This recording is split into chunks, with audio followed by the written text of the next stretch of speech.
राज एक बहुत ही आवारा और बिगड़ा हुआ लड़का था। वो बहुत ही अमीर परिवार से था। उसके माता पिता जमींदार थे। वो अपना खेत दूसरों को खेती करने के लिए भाड़े पर देते थे। इसलिए राज अपने दोस्तों के साथ आवारागर्दी करता रहता था। पढ़ाई लिखाई में उसका बिल्कुल मन नहीं लगता था। उसके घर में उसके अलावा 2 बहनें, माता पिता और बुआ रहते थे, जिनमें से उसकी दोनों बहनों की पहले ही शादी हो चुकी थी। उसकी बुआ की शादी बचपन में ही कर दी गई। अब बुआ 18 साल की हुई तो एक दिन अचानक यह खबर आई कि उसके पति की मौत एक रोड एक्सीडेंट में हो गई। एक दिन राज अपने कुछ दोस्तों को काफ़ी हंसते हुए देखता है, तो वह दोस्तों के पास जाकर उनसे पूछता है कि क्या बात है, आज तुम लोग बड़े खुश लग रहे हो। तो उसके दोस्तों के हाथ में एक पुस्तक थी और कहा, लो तुम भी इस पुस्तक पढ़कर खुश हो जाओ। पुस्तक देखकर उसके दोस्त कहते हैं कि एक बार पहले पढ़ ले, फिर कल आकर हमें बताना कि तुम्हें मज़ा मिला या नहीं। राज पुस्तक को रख लेता है और दोस्तों के साथ घूमने चला जाता है। शाम को जब घर पर आकर रात को सोते समय उस पुस्तक ध्यान से पढ़ता है और पुस्तक पढ़ते पढ़ते धीरे धीरे उसे मज़े आने लगते हैं, क्योंकि वह पुस्तक एक गंदी कहानियों की किताब थी, जिसे पढ़कर राज मन ही मन बहुत ही कामुक होने लगता है। राज को तो ऐसे ही चीज़ों करने और पढ़ने में मज़ा आता था, क्योंकि उसका अच्छे कामों में मन तो लगता ही नहीं था। खैर उसने बिना रुके बिना थके पूरी रात बैठकर पुस्तक को पढ़ डाला। अगले दिन जब वो अपने दोस्तों से मिलता है और उनसे कहता है, यार यह पुस्तक पढ़कर तो मज़ा ही आ गया, क्या मुझे एक और पुस्तक मिल सकती है? तो उसके दोस्त कहते हैं, हाँ हाँ क्यों नहीं, ले ये दूसरी पुस्तक। राज दूसरी पुस्तक लेकर घर चला जाता है और घर पर उस पुस्तक को कहीं छुपा देता है, ताकि किसी की उस पर नज़र ना पड़े, और रात होने के इंतज़ार करने लगता है, क्योंकि अगर वो दिन में उस पुस्तक को पढ़ता तो उसकी बुआ, जो कि पढ़ी लिखी थी, उसे पकड़ लेती और फिर घर पर सबको बता देती। रात में जब सभी लोग सो गए तो राज उस पुस्तक को निकाल कर पढ़ने लगा, लेकिन इस बार की पुस्तक पढ़कर उसे बहुत अजीब सा लग रहा था। उसे ज़रा भी यकीन नहीं हो रहा था कि क्या ऐसा भी हो सकता है, क्योंकि उस पुस्तक में बुआ और भतीजे के नाजायज़ रिश्ते की कहानियाँ थी। एक बार तो राज ने एकाएक से शक पकाकर पुस्तक को बंद कर दी, पर फिर कुछ सोचकर उसने पढ़ना शुरू किया और सुबह 4 बजे तक वो पढ़ता ही रहा और अपने पूरे पुस्तक पढ़ ली।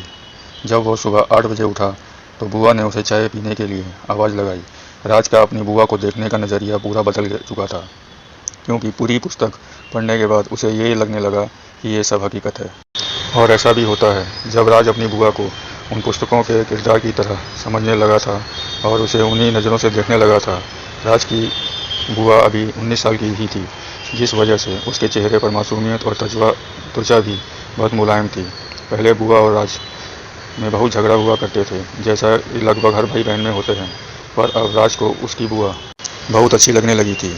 वो बुआ को की किसी बात का बुरा नहीं मानता था और ना ही उसे कोई उल्टा जवाब देता था। अब राज अपनी बुआ को उन्हीं कहानियों की दुनिया में देखने लगा था और हमेशा अपनी बुआ को उन किरदारों की जगह रखकर यादों में कुछ न कुछ सोचा ही करता था। अब राज हमेशा मौके की तलाश में ही रहने लगा था। वो छुप छुप कर बुआ को नोटिस करने लगा था।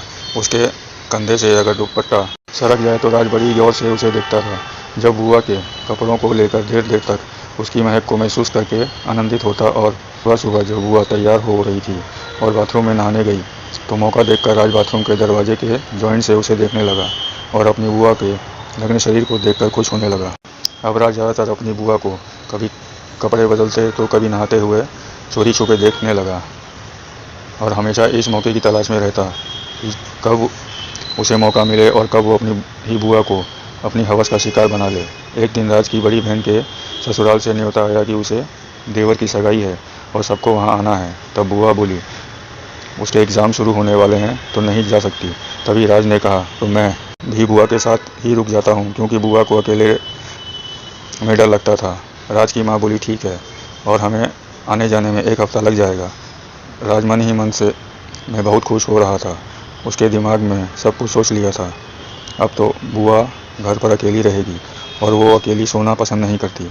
वो हमेशा मेरी माँ के साथ ही सोती थी और राज ने भी समझ गया था कि माँ बाप के घर से जाने के बाद बुआ उसके पास ही सोएगी, और राज यही चाहता भी था। अगली सुबह जब राज के माता पिता घर से चले जाते हैं तो पूरा दिन राज रात होने का इंतज़ार करता है और फिर रात को ठीक वैसा ही होता है जैसे राज ने सोचा था।